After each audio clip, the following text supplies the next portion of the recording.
of European kingdoms. So we're going to look at some different countries that are going to kind of spring up.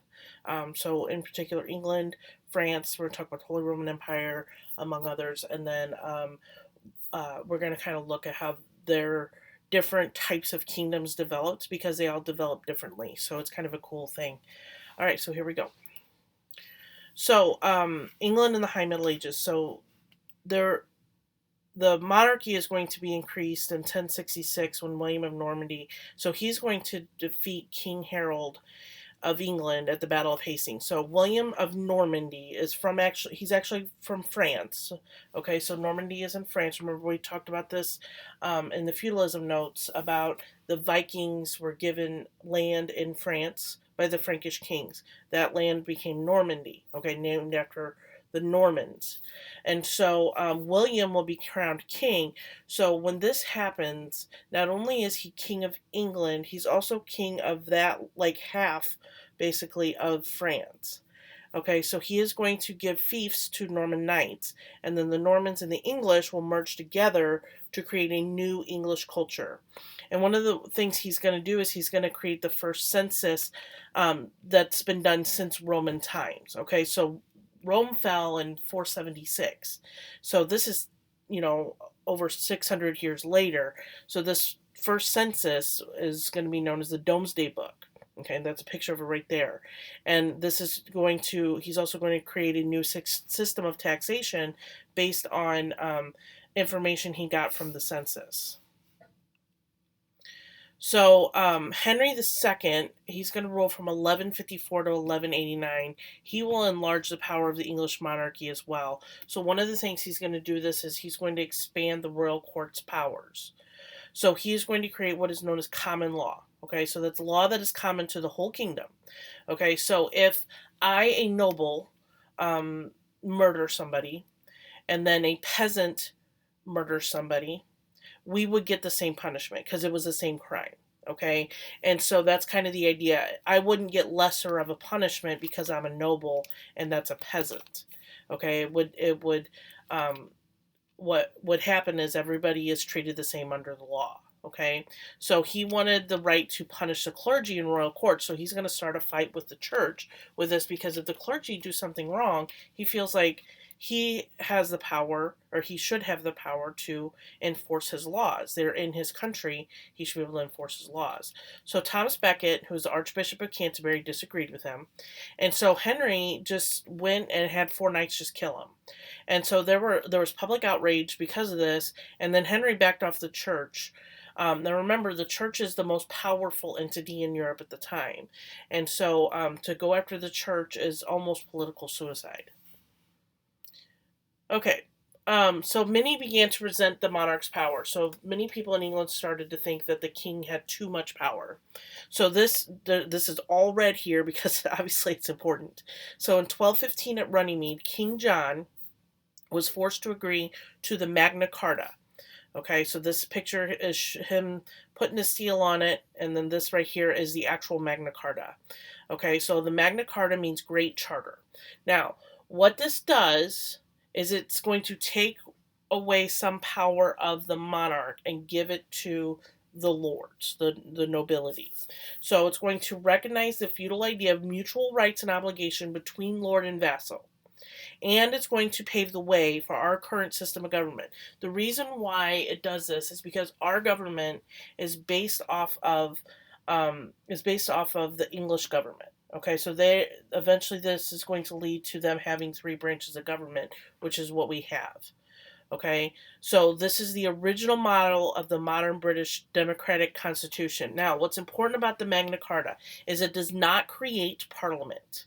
Okay, the legislative branch. It does not do that, but it's going to give people the right to do so, and then they will under another king. Okay, it's going to be Edward is when they do that. Okay, so Parliament emerged under the reign of Edward I. So Parliament now is going to be made up of 2 houses. I forgot to make these red: the House of Lords and the House of Commons.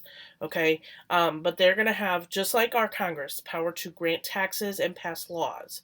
Now, it's composed a little bit different than what we have, where we have states, and you know how we're composed.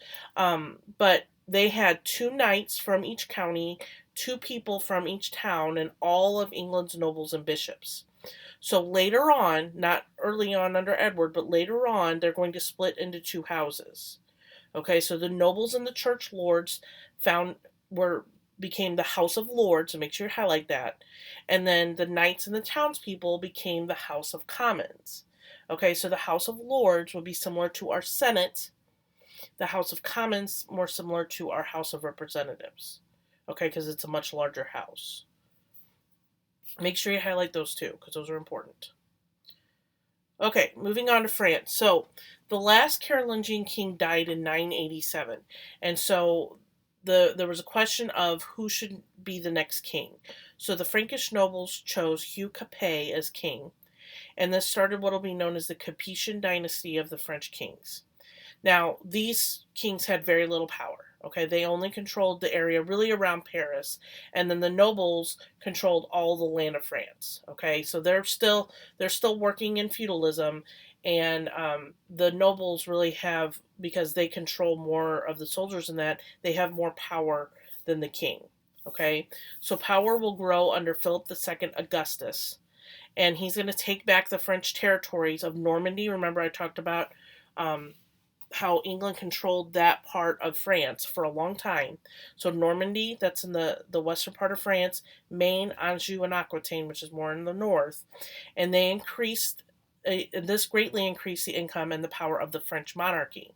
And then Philip IV will greatly expand the royal bureaucracy. Philip IV is going to get in some trouble too. We'll talk more about him as we go, but he is going to start the first French parliament. Now, this parliament way different than England's. Okay, so basically it's made up of 3 estates or classes, and this is going to exist from Philip IV all the way up to the French Revolution. So this is going to be very important. So the way the Estates General works is really weird. So each estate sends representatives. So you have the clergy, the nobility, and then the commoners. Okay, so 98% of the population is in the third estate. So the other 2%, maybe 2.5%, is in the clergy and the nobility. Now the first 2 are going to be exempt from the main tax. And so anytime the king wants to raise taxes, he has to ask the Estates General. And the 2 classes, so the way this works is each estate gets 1 vote. So the first estate, the clergy, the second estate, the nobility, get 2 votes. They don't have to pay the tax. They don't care if it goes up. The other 98% of the people get 1 vote. Okay, so obviously this is not going to end well for the French king as we get into the French Revolution. Okay, moving on to the Holy Roman Empire. So, the 10th century, the Saxon dukes became the kings of the Eastern Frankish kingdom. And the best known of these was Otto I. So he became the Roman emperor after protecting the Pope. Okay, the Pope declared him Roman emperor. And then he tried to rule both German and Italian lands. And then Frederick, so he's ruling this green part here. Okay, this is what will be known as the Holy Roman Empire. So Frederick the First considered Italy the center of a holy empire, and this is where it gets its name, the Holy Roman Empire. Okay, so they are in very close league with the Pope and Germany and Italy here. And so in 1176, the northern Italian states and the Pope allied to defeat Frederick's army, and then the Holy Roman Empire is going to basically become Germany here. Okay? Okay, so when the emperor was gone to war, the German nobles created their own independent states. And so, unlike England and France, neither Italy nor Germany actually created a national monarchy. And so, as a result of this, what happens is the Holy Roman Empire consists of small principalities, and you can see the different ones in here.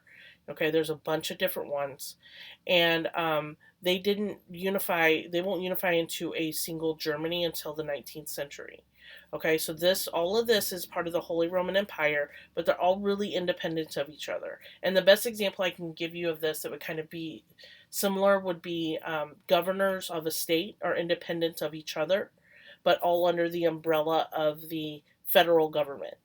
Okay, so the federal government still rules over them, but they can act independently on their own.